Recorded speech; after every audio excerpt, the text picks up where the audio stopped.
आज क्या है जे मोर भांजी के ट्रॉफी मिलला।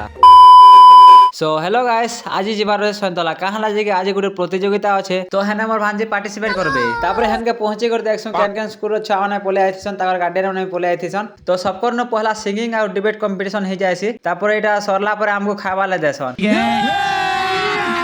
अभी मजा आएगा ना भिड़ो। मैं खोथिसा छुआ द्वारा देखुथिसन, ताकर कैमरा टेक कर देसी। का बोलथिलो रे छुआ माने?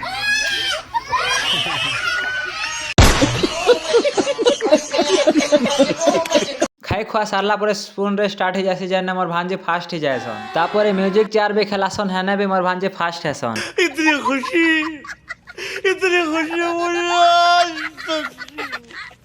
तापर सीनियर मार्कटा भी स्टार्ट हो जायसी। बहुत छुआर मुड़ मुड़ा केंद्र आसी बोले हेतले बसी बुसा देसन। तो लास्ट के दुई जना बचसन, ए दुई जन के भीतर जने फास्ट हो जायसी।